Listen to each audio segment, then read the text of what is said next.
వాక్య ధ్యానం నిమిత్తమై యోబు గ్రంథము 38వ అధ్యాయము మొదటి నుంచి చూద్దాం. అప్పుడు యెహోవా సుడిగాలిలో నుండి ఇలాగు యోబునకు ప్రత్యుత్తరం ఇచ్చాడు. జ్ఞానము లేని మాటలు చెప్పి ఆలోచనను చెరుపుచున్న వీడు ఎవడు?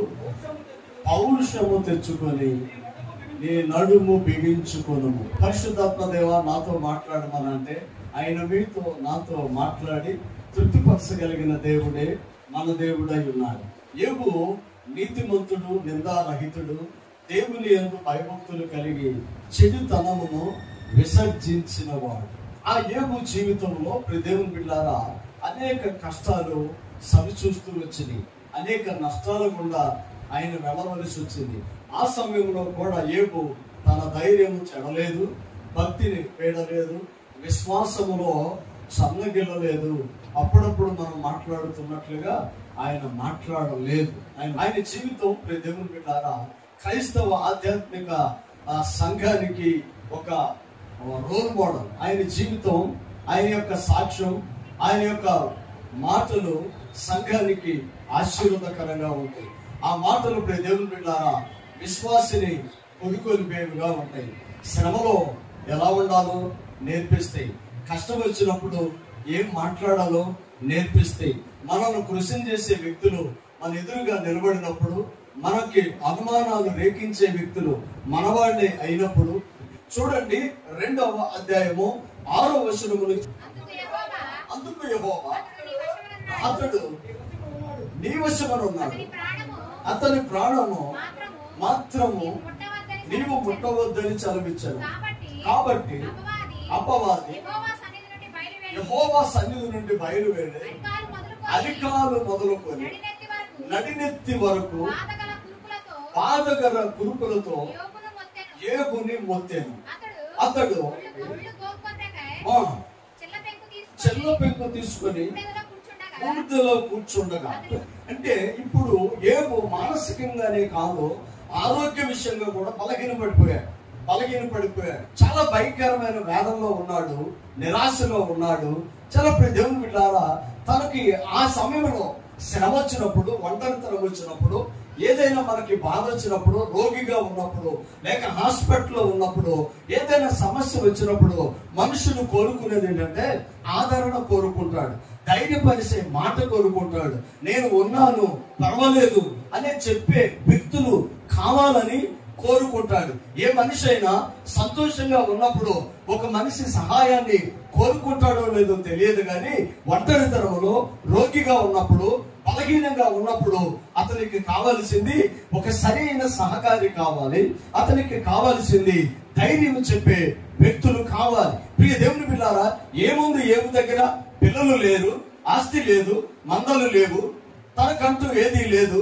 ఇప్పుడు తనకి ధైర్యపరిచే వ్యక్తులు కావలసిన పరిస్థితుల్లో యోబు ఉన్నాడు. తన శరీరం కూడా తనకి సహకరిస్తలేదు. ప్రియ దేవుని బిడ్డలారా, ఒక మనిషికి ఇన్ని శ్రమలైతే ఆ మనిషి ఎలాగూ తట్టుకోగలడు, ఆ మనిషి ఎలాగూ నిలబడగలడు, ఆ మనిషి ఎలాగూ తన విశ్వాస జీవితాన్ని లీడ్ చేయగలడు, లేక కొనసాగించగలడు. ప్రియ దేవుని బిడ్డలారా, పలు అనుమానాల మధ్యలో మరొక దెబ్బ యోబుకి తగిలింది. చూడండి అక్కడి నుంచి కిందకి, అతని భార్య వచ్చి నీవు ఇంకను యథార్థతను వదలకయుందువా, దేవుని దూషించి మరణము. ఏ వ్యక్తి అయితే జీవితాంతం కలిసి నడుస్తానని ప్రమాణం చేసిందో, మరణము మనలను వేరు పరుసు వరకు ప్రభు సన్నిధిలో ప్రమాణం చేసిందో, ప్రియ దేవుని బిడ్డలారా ప్రమాణం మర్చిపోయింది, నిబంధన మర్చిపోయింది, వాగ్దానాలు మర్చిపోయింది, వివాహ వ్యవస్థకు ఉండవలసిన ఆ పరిశుద్ధత లేక పవిత్రతను మర్చిపోయి ఇప్పుడు తను అంటున్న మాట ఏంటంటే, ప్రియ దేవుని బిడ్డలారా దేవుని దూషించి చనిపో అని మాట్లాడుతుంది. ఇది ఆత్మ సంబంధమైన వ్యక్తులు మాట్లాడే మాట కాదు. దేవుని బిడ్డలారా శ్రమస్తే చనిపోవచ్చు, శ్రమస్తే ప్రియ దేవుని బిడ్డలారా ఏదైనా లోకానుసారంగా మాట్లాడవచ్చు.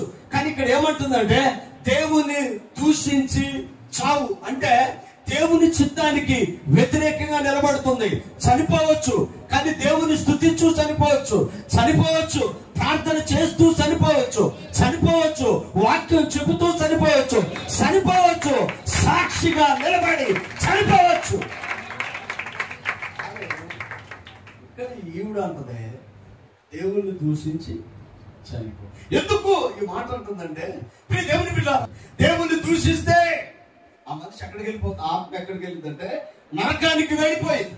ఇప్పుడు దేవుని బిడ్డారా, యోబు జీవితంలో తనకి జీవితాంతం తోడుగా నిలబడి నడుస్తానన్న వ్యక్తులు తనకి తోడుగా లేదు.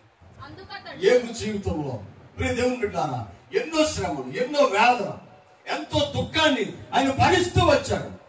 కానీ ఇప్పుడు మరొక దెబ్బ ఏంటంటే, భార్య కూడా దేవుణ్ణి దూషించు చావు. ఎందుకు ఈ మాట ఉందంటే, దేవుని బిడ్డారా, ఆత్మీయులు పరిశుద్ధతను గురించి మాట్లాడాలి, విశ్వాసముల గురించి మాట్లాడాలి, ప్రభువుని గురించి మాట్లాడాలి, శ్రమలు వస్తే ఎలా ఎదుర్కోవాలో వాటిని గురించి మాట్లాడాలి, తోడు ఉండాలి. కానీ ఏమంటుందంటే, దేవుణ్ణి దూషించు చనిపో. ఇది ఆత్మ సంబంధమైన మాట కాదు. ఇది ఏమాట అంటే, దేవుణ్ణి దూషిస్తే పాపంలోనికి వెళతాం, దేవుని దూషిస్తే అప్పటి వరకు దేవునికి ఇష్టమైన బిడ్డ, స్వర్గానికి పాత్రుడైన బిడ్డ. ప్రియ దేవుని బిడ్డారా, పరలోకములో యోబు, పరలోకములో ఈ భూమి మీద అంతటిలో యోబు ఒక్కడే పరిశుద్ధుడు. స్వరూపుల కెరూపులతో 24 పెద్దలతో పరిశుద్ధుడు పరిశుద్ధుడు పరిశుద్ధుడు అని వేవేల దూతలతో కొనియాడబడుతున్న ఆ మహిమలో, ఆ పరలోకములో, ఆ నూతన సియోనులో, ఆ పరిశుద్ధ దేవదూతల సమూహములో దేవుడు ఒక వ్యక్తిని గురించి మాట్లాడుతున్నాడు. ఈ భూమి మీద ఒకడు ఉన్నాడు, అతడు నా చిత్తాన్ని నెరవేరుస్తాడు. ఇప్పుడు భార్య మాటలు నమ్మాలా? భార్య చెప్పినట్టుగా చేయాలా? భార్యకు లోపడాలా? దేవుని చిత్తానికి లోపడాలా? కొన్నిసార్లు మనము సున్నితంగా మారాలి. చక్కని సమాధానం అక్కడ మాట్లాడుతున్నాడు. గద్దించలా, చెంపదెబ్బ కొట్టలా, దేవుని బిడ్డలారా వెళ్ళిపోవాలని బ్యాగ్ చదివి పంపించలా. రోజు శిష్యుల ఆ సమూహం అందరూ కూడా కలిసి కూర్చొని ఉన్నప్పుడు తన ముందు ఉన్న ఆ ప్రయాణాన్ని వాళ్ళతో షేర్ చేసుకుంటూ ఉంటాడు. నేను ఇలా వెళ్ళవలసి వస్తుంది, శ్రమలు, వేదన, దుఃఖము, అది సిలువ వరకు వెళ్ళింది, నన్ను సో ఇవన్నీ చెప్తాడే. పేతురు అంటాడు, ప్రభువా ఇది నీకు సంభవించకుండా ఉండును గాక. ఇది సదుద్దేశంగా కనబడింది. ఎందుకంటే పేతురికి కొంచెం దుడుకుతనము అని అంటాం. కానీ ఇప్పుడు దేవుని బిడ్డలారా, పేతురికి దుడుకుతనము అది అయితే అయి ఉండొచ్చు, కానీ ప్రభువు మీద ప్రేమను వ్యక్తపరిచేవాడు కూడా ఆయన. ఆమె కొంతమంది లోపల పెట్టుకుంటారు, కొంతమంది ఏం చేస్తారు, వ్యక్తపరుస్తాడు. ఏదైనా కోరుకుంటే బయటికి చెప్పుకుంటాడు. ఇక్కడ అన్నాడు, ప్రభువా ఇది నీకు సంభవించకుండా ఉండును కాక అంటే దాని వెనక యేసు ప్రభు మేలు కోరినట్టుగా ఉంది. అవునా సార్? చెప్పండి, మీరు చెప్పండి. యేసు ప్రభు నువ్వు సిలువేయకుండా ఉండాలి, నీకు దెబ్బలు తగలకూడదు, నీ ఈపి నాకంటే సాలవని దున్నపడకుండా ఉండాలి, నువ్వు నిన్ను ఎవరు ఏమనకూడదు, నిన్ను తిడితే మేము చూడలేవు, నిన్ను కొడితే మేము చూడలేవు, నీ గాయాలు మేము చూడలేవు, నువ్వు అంటే మాకు ఇష్టము, ఇవన్నీ సంభవించకుండా ఉండును కాక అని అంటే ఈయన అంటాడు, పో సాతానా అంటాడు. అదే మాట అండి. పేతురు మంచి చెప్పలేదా? పేతురు యేసు ప్రభు మేలు కోరుకోలేదా? కానీ ఇక్కడ ఏమంటాడు, సాతానా పో అని అంటాడు. ఏంటి మాట అని అంటే, దేవుని బిడ్డారా, అపవాది పేతురుని వాడుకుంటున్న విధానం ఏంటంటే, యేసయ్య దేనికి వచ్చాడంటే శ్రమ పడటానికి వచ్చాడు. యేసయ్య ధర్మశాస్త్రాన్ని ఆయన తనలో నెరవేర్చడానికి వచ్చాడు. ఆ నెరవేర్చడం అంటే శ్రమ ఉంది, శిలువ యాగం ఉంది, మరణం ఉంది, ముళ్ళు ఉంది, గాయం ఉంది, అవమానం ఉంది, నింద ఉంది, బలం ఉంది. ఎందుకు అంటే ప్రియ దేవుని బిడ్డలారా, ఎందుకు అంటే ఈ లోకము దేవుని సన్నిధిలో దేవుని బిడ్డలారా పాపము చేసి దేవుడు అనుగ్రహించిన మహిమను పొందలేకుండా. ఎలా జరిగింది అంటే, మొదటి ఆదాము దేవుని చిత్తానికి వెలుపలికి వెళ్ళి మరణాన్ని లోపలికి తీసుకొచ్చాడు. ఇప్పుడు రెండవ ఆదాము మరణాన్ని బయటికి పంపించి జీవాన్ని లోపలికి తీసుకొని రావాలి. ఇది దేవుని యొక్క కృప, దేవుని యొక్క ప్రత్యక్షత. ఈ క్రమములో అవమానాలు తప్పనిసరి, నిందలు తప్పనిసరి, సిలువ తప్పనిసరి, గాయము తప్పనిసరి, మరణము తప్పనిసరి. ఇదైతేనే ప్రపంచ మానవాళికి ఆయన మార్గమై ఉన్నాడు. చప్పటి కొడుతుంది. నేనే మార్గం అంటే ఆయన ముందు నడుస్తాడు, మన వెనకమాల నడవాలగా. దేవుని బిడ్డలారా, నేను మార్గం అంటే అది సామాన్యమైన ఆ పరిస్థితులు ఏమి కాదు. నదులు, సరస్సులు, పచ్చిక బయళ్ళు, ఆహ్లాదకరమైన సంగీతం, ఇంటిలో సమృద్ధి, పిల్లలు ఆరోగ్యంగా ఉండటం, మనం ఇష్టపడిన నేచరు, మనం ఇష్టపడిన వ్యక్తులు, మనం కోరుకున్న కోరికలన్నీ నెరవేరుతున్న సందర్భాలు లేక సమయాలు, ఈ రోజు మనకు బాగుందని సంతోషిస్తున్న ఆ రోజులు అలాగే ఉండాలని కొత్త జీవితాలు. కొంతమంది వారి యొక్క విధానం ఎలా ఉంటుందంటే, ఆ రోజులు మరలా వస్తే బాగుండు, ఆ పరిస్థితులు మరలా వస్తే బాగుండు, అప్పుడు నేను ఉన్నట్లుగా ఇప్పుడు కూడా ఉంటే బాగుండు. ఇలాంటి ఆలోచన మనం చేస్తూ ఉంటాం. ప్రియ దేవుని బిడ్డారా, యేసయ్య ఎందుకు ఈ లోకానికి వచ్చాడు అంటే, ఆయన నువ్వు శ్రమలో కూడా వెళ్ళకుండా ఉండటానికి నీ శ్రమను ఆయన తీసుకున్నాడు. దేవుని బిడ్డారా, ఆయన దెబ్బలు స్వస్థత కలగజేస్తావే. ఇశ్రాయేలు ప్రజలు గోషాను ప్రాంతంలో మరణిస్తున్న సమయంలో నిన్ను స్వస్థపరిచి యెహోవాను నేనే అంటాడు మోషేతో. అంటే దేవుని బిడ్డారా, యేసయ్య స్వస్థతనిస్తాడు. ఎలా ఇస్తాడంటే, ఆయన దెబ్బలు మనకి స్వస్థత.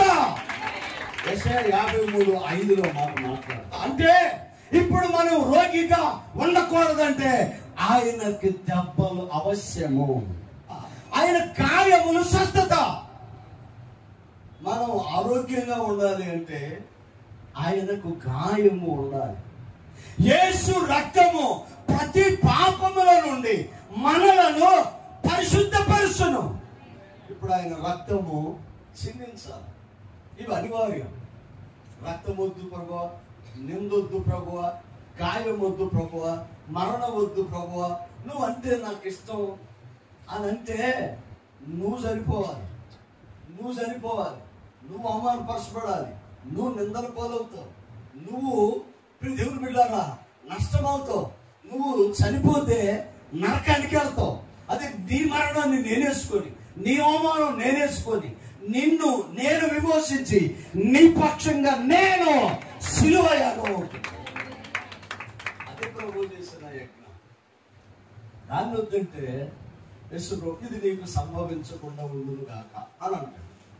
ఏమంటది? దేవుణ్ణి దూషించు చనిపోతే దేవుణ్ణి దూషించదు. దేవుణ్ణి ఎందుకు చనిపోవాలంటే అవసరం లేదు కదా. అలాగే చనిపోతామని అనుకున్నప్పుడు దేవుణ్ణి ఎందుకు దూషించాలి? స్తుతించు చనిపో. ఎందుకు? పాపం అంటే యోబుకి పరలోకాన్ని కూడా దక్కకుండా చేయాలనేది అపవాది ఆలోచన. కింద పడితే చూడండి, అందుకతడు మూర్ఖురాలు మాట్లాడినట్లు నీవు మాట్లాడుచున్నావు. మనము దేవుని వలన మేలు అనుభవించుదుమా, కీడును మనము అనుభవింపతగదా అని. ఈ సంగతులలో ఏ విషయమందున యోబు నోటి మాటతోనైనను పాపము చేయలేదు.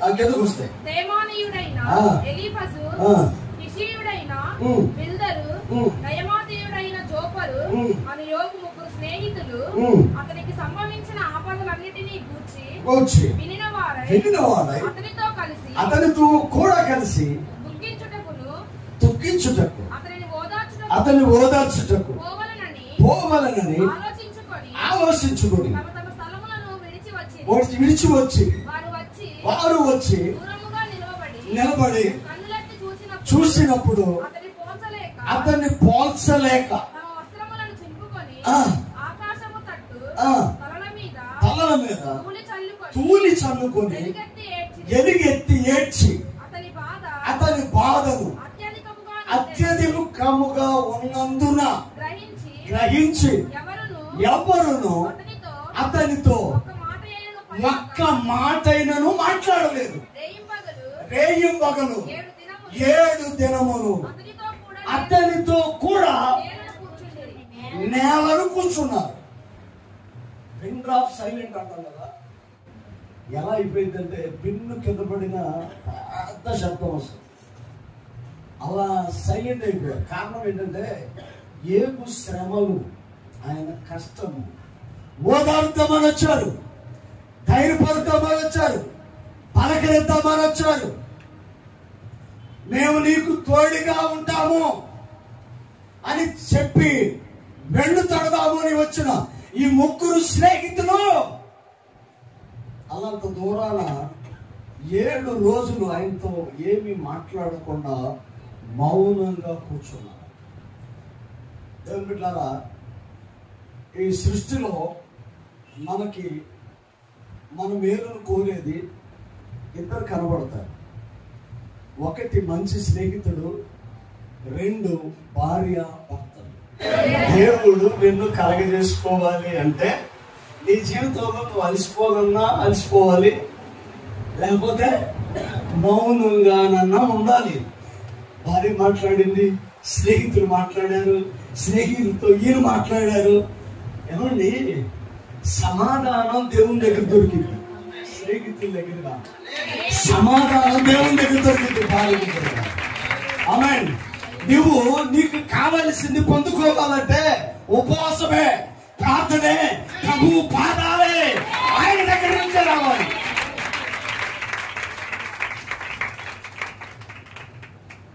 సడలిపోయాడు, లూజైపోయాడు, వంగిపోయాడు, విశ్వాసములో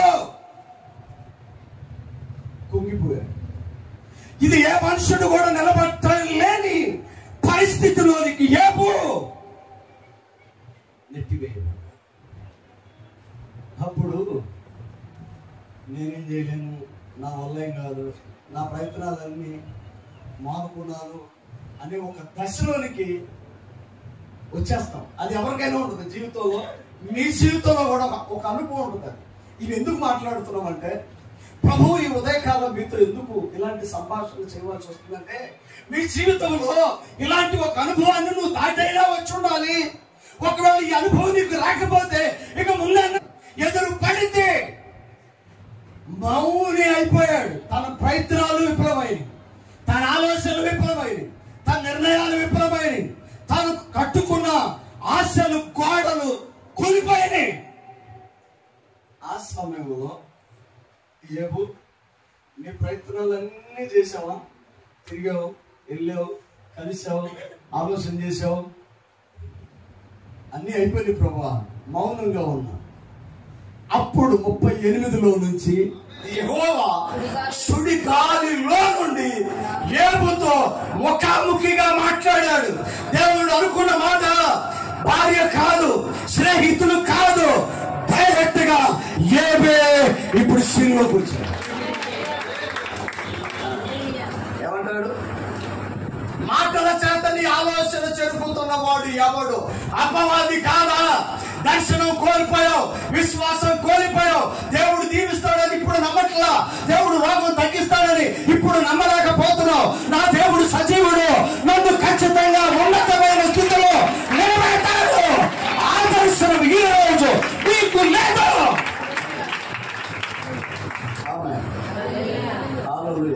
ఏమో నీ ఆలోచన జరుపుతున్న వాడు ఎవడో?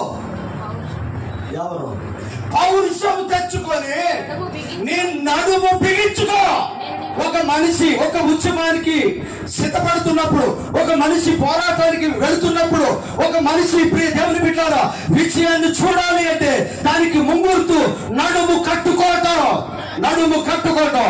నీ నడుము బిగువుగా ఉంటే దైవికమైన ఆశీర్వాదాలు చూస్తావు, మేలు చూస్తావు, దీవెన చూస్తావు, విజయం చూస్తావు, అభివృద్ధి చూస్తావు, శ్రద్ధగా చూస్తావు.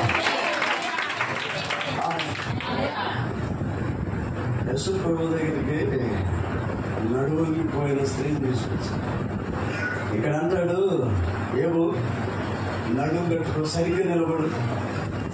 ఎందుకు నిలబడతాం? నేను అదే అంటాను కదా, తెల్లగా కూర్చున్నాను. దేవుని సన్నిధిలో ఎలా ఉండాలి? స్ట్రైట్ గా ఉండాలి, స్ట్రైట్ గా ఉండాలి. పౌరుషం తెచ్చుకో. ఒక ఆమె ఇంటికి నేను వెళ్ళాను. అయ్యారా, ఒకప్పుడు నేను ఎంత ప్రార్థన చేసేవాడు దాన్నంటే, నేను ప్రార్థన చేస్తుంటే కళ్ళంటూ నీళ్లతో మొత్తం ఇదంతా తడిచిపోయింది. మరి ఇప్పుడు సిస్టర్ అంటే అప్పుడు అది ఎప్పుడో తెలియదు, అది ఏం చేసిందో తెలియదు, ఇప్పుడు ఏం చేస్తుందో కూడా తెలియదు. ఆమె ఇక్కడ అంటాడు, పౌరుషం తెచ్చుకో. క్రైస్తవుడు రోషం కలిగి ఉండాలి. క్రైస్తవుడు దేవుని బిడ్డ. ఆయన యూద గోత్రపు సింహం. పౌరుషము తెచ్చుకొని నేను నడుము కట్టుకో. వంగిపోయిందంట, వంగిపోయింది అంటే నిలబడలేకపోతుంది. నిలబడదామని ట్రై చేస్తుంది కానీ నిలబడలేకపోతుంది.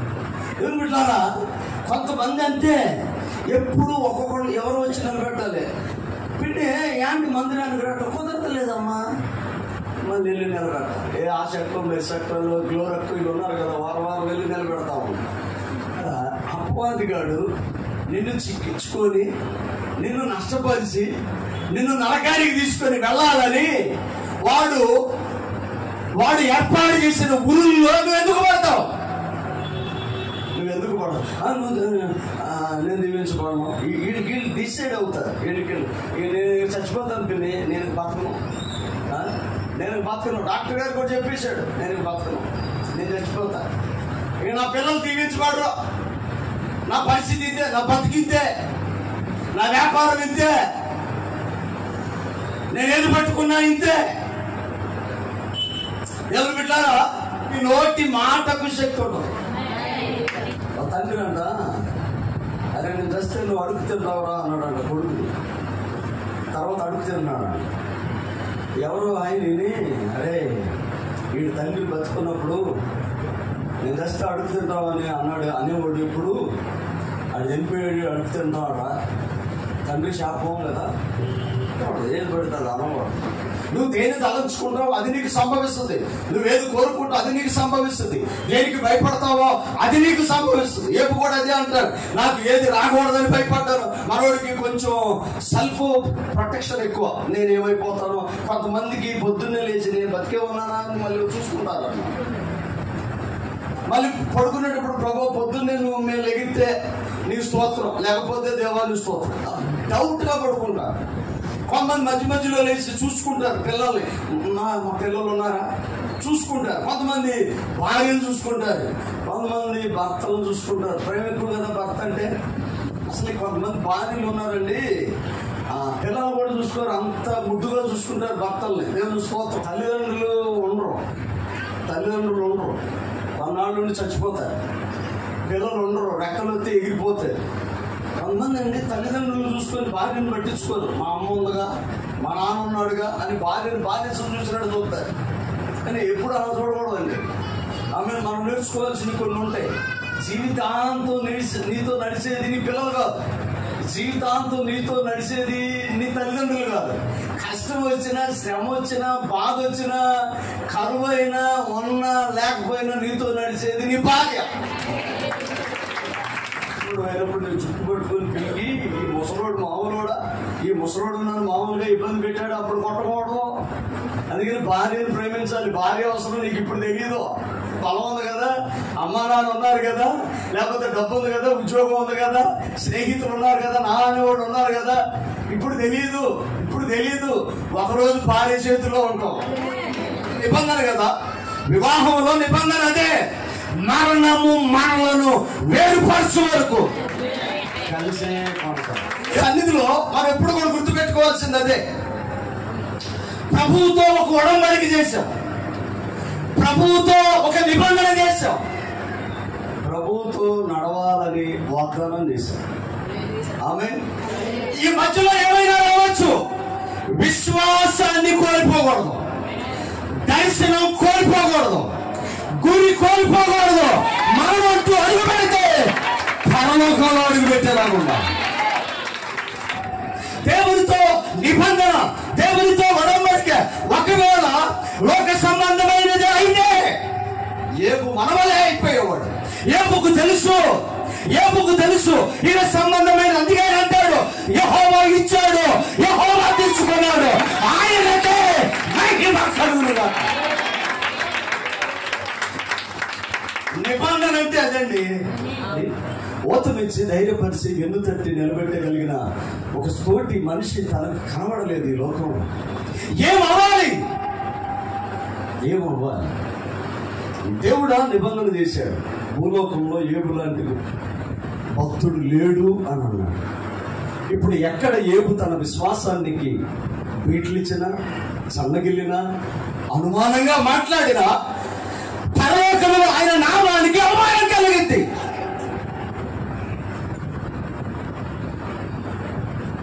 దేవుని బిడ్డలారా, ఒక మనిషి గురించి దేవుడు మాట్లాడాలి అంటే దేవునికి నీ మీద నమ్మకం ఉండాలి.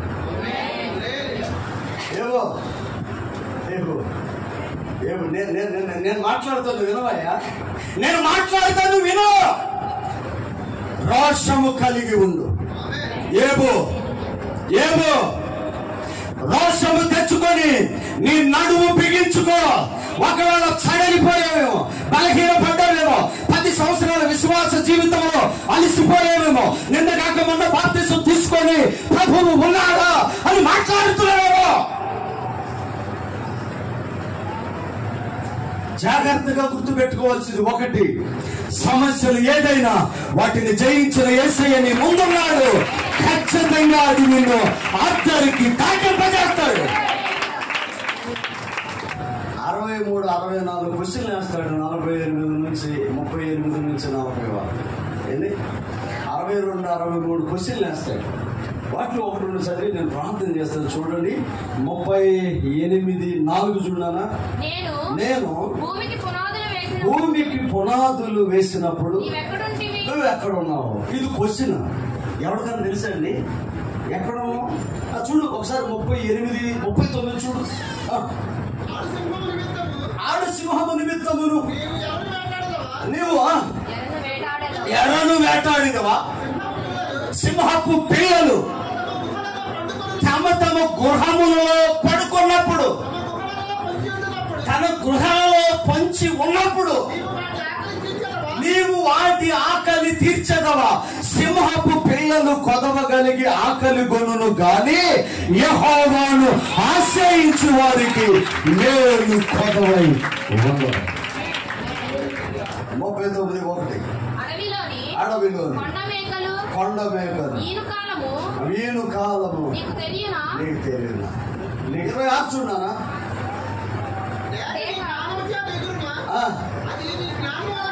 డేగ తన జ్ఞానము చేత ఎగురున్నాడు. పక్షి రాజు తన యొక్క నేచర్, తన యొక్క చూపు, తన యొక్క దర్శనము, తన యొక్క ఉనికి బహు గొప్పది. అది మనిషి లోక భూ సంబంధమైన వాటికి భిన్నంగా ఉన్నది. ప్రకృతి విపత్తులు వచ్చినప్పుడు ప్రతి పక్షి కూటికి చేరింది. పక్షిరాజు వాటికి మించి పైకెళ్ళి ఎల్లలు లేని కృపవైపు నడుచుకుంటూ వెళ్ళి దానికి దిక్సూసి పెట్టిన వాడు ఎవడు? అది ఎక్కడికి ఎగరాలో చెప్పిన వాడు ఎవడు? దాన్ని దేవుని బిడ్డలారా, ఆకాశంలో నుంచి భూమి మీద ఉన్న ఎర్రను డైరెక్ట్ గా చూస్తుందంట. దేవుని బిడ్డలో అలాంటి సూపు కలిగి ఉండాలంటే పర్లోకాన్ని ఇక్కడి నుంచి పోవాలి. ఎక్కడికి ఎగిరిందంటే అది సమస్యలకు పైన ఎగిరిందంట. ఏ పక్షికి లేని జ్ఞానాన్ని దేవుడు పక్షిరాజుకు పెట్టాడు. పక్షి రాజు దాదాపు 150 రకాల దగ్గర ఉన్నట్టున్నాయి. వాటిలో పక్షిరాజు ఒక ప్రత్యేకమైన గుణాన్ని కలిగి ఉంటుందంట. అందుకని దేవుని బిడ్డలారా, అనేక పర్యాయములు దేవుని యొక్క ఉనికిని పక్షిరాజుతో పోలుస్తాడు. మత్తయి సువార్త సింహంతో పోలిస్తే, దేవుని బిడ్డలారా మార్కు సువార్త ఆవు ముఖంతో పోలిస్తే, లూకా సువార్త ప్రియ దేవుని బిడ్డలారా వైద్యుడితో పోలిస్తే, యోహాను సువార్త పక్షిరాజుతో పోలుస్తున్నాడు. అంటే నువ్వు బతుకునే సింహంలాగా బతకాలి, సేవలో ఒక సాధువు వలె ఉండాలి, ప్రియ దేవుని పరిచర్యలో వైద్యులాగా ఉండాలి, పరలోకం వెళ్ళే విషయంలో పక్షి రాజుకు ఉన్న దర్శనము నీవు కలిగి ఉండాలి. సూర్యుని వైపు డైరెక్ట్ గా చూడగలిగిందంట పక్షుల. దేవుని బిడ్డ, మనం భూ సంబంధమైన మనుషులు ఏమాత్రం కాదు. ఇక్కడ ఉన్న సమస్యలు మనల్ని జయించలేదు. అదే విశ్వాసము యోబులో ఉంది. 42 ఆరంభం నుంచి. అప్పుడు యెహోవాతో ఎప్పుడు 63 ప్రశ్నలు దేవుడు వేసిన తర్వాత, యోబుకు తన అనుమానాలన్నీ తీరిపోయిన తర్వాత ఇప్పుడు నోరు తెరవడం ప్రారంభించారు. ఏం మాట్లాడతాడంటే కొంచెం విందాం, అది మనకు అర్థం కావాలి. నీవు సమస్త క్రియలను చెయ్యగలవని కలుగులు కాకంటి భూమి కలిగింది, కలుగులు కాక చంద్ర నక్షత్రాలు కలిగినవి. ఆయన మాట చేత సమస్త సృష్టిని సృష్టించిన శక్తివంతుడు యేసయ్యా. ఆ విషయాన్ని మనం ఇప్పుడు కూడా మర్చిపోకూడదు. కిందకు వస్తాయి. నీవు ఉద్దేశించినది ఏది నిష్ఫలము కానేరని ఎప్పుడు తెలుసుకున్నాడు? 2వ అధ్యాయంలో మొదలైన ఈ అనుమానము 42 అధ్యాయంలోకి వచ్చేపాటికి అక్కడికి అర్థం కాదా. 38 నుంచి దేవుడు లెఫ్ట్ అండ్ రైట్ ఇచ్చుకుంటూ వచ్చిన తర్వాత అప్పుడు యోబుకి అర్థమైంది. ఇక్కడ అంటున్నాడు, నువ్వు సమస్తము చేయగలిగిన వాడు. జ్ఞానము లేని మాటల చేత ఆలోచనను నిరర్థకము చేయక వీడెవడు. అంటే ఎవరెవరో ఆలోచనలు చెప్పి నా మైండ్ అంతా పాడు చేసి పొల్యూట్ అయిపోయాను, నేను కలుషితం అయిపోయా. అప్పుడు దర్శనం లేదు, అప్పుడు విశ్వాసం లేదు, అప్పుడు దేవునితో వెంబడించే సమర్పణ లేదు. నువ్వు సెన్సిటివ్ అయిపోయావు, నువ్వు సున్నితం అయిపోయావు, విశ్వాసంలో బలహీనపడిపోయావు. ఊరికి ఏదైనా ఒక పంటి నొప్పి వస్తే దేవుని మీద సరగటం ప్రారంభించావు. నువ్వు ఇప్పుడు ఎలా ఉన్నావంటే యోబు వలే ఉన్నావు. అందుకని అంటాడు, అనవసరమైన మాటలు మాట్లాడాను నేను, అనవసరమైన మాటలు నా బుద్ధికి మించిన మాటలు మాట్లాడాను ప్రభువా, బుద్ధిహీనులాగా నేను మాట్లాడాను. యోబుకి ఇవ్వాల్సిన మొత్తం ఇచ్చేసాడు, నోరు మూసుకున్నాడు. ఇప్పుడు ఫ్రెండ్స్ పిలిచి, అరే బాబు వచ్చారు, చూశారు, వెళ్ళిపోవాలి. ఆయన ఆలోచన అంతా పొల్యూట్ చేశారు. దేవుడు ఉంటే నీకెందుకు ఈ శ్రమలో, నీకెందుకు బలహీనత, నీకెందుకు ఈ పరిస్థితులు, పొల్యూట్ అయిపోయారు. ఆయన మైండ్ అంతా మీరు జడగొట్టారు. నేను ఏదైతే యోబు మీద నమ్మకాన్ని పెట్టుకున్నారో అవన్నిటినీ మీరు ఏం చేసి చిన్నపిల్లం చేయడానికి ట్రై చేశారు. అందుకనే మీరేం చేయాలంటే, కాబట్టి ఇది పనిష్మెంట్, 7 ఎడ్లను 7 పొట్టేళ్లను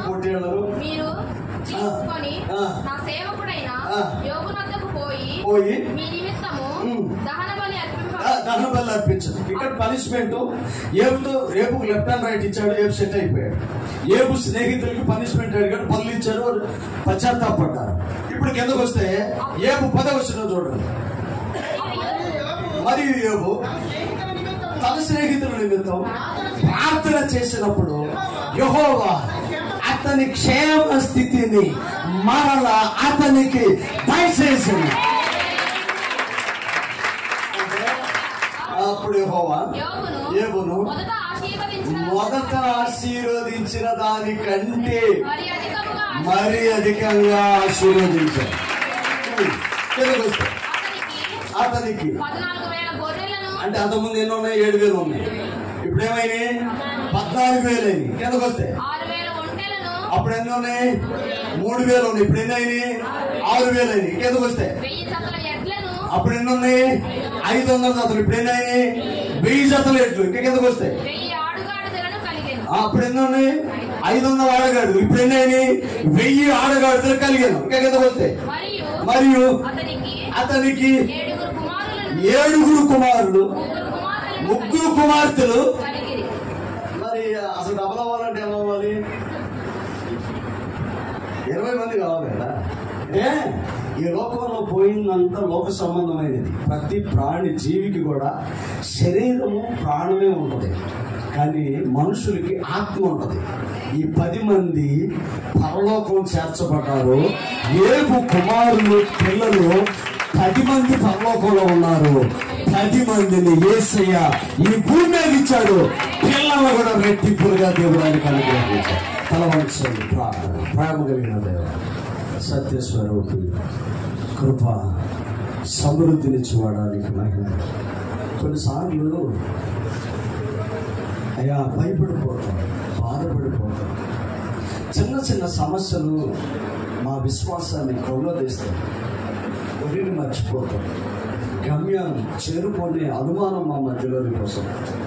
కానీ ఏబు లాంటి విశ్వాస వీరులు మా ముందుంటే మేము ధైర్యపడతాము.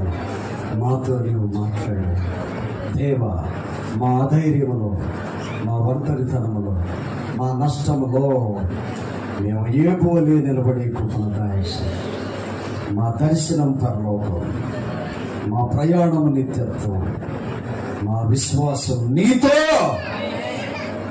నీవు మార్గమై ఉన్నావు.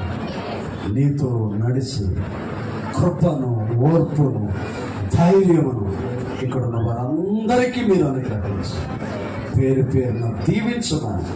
యేసు శ్రేష్ఠ నామం అడిగి వేడుకొలుచున్నాము తండ్రి. ఆమేన్. అందరికీ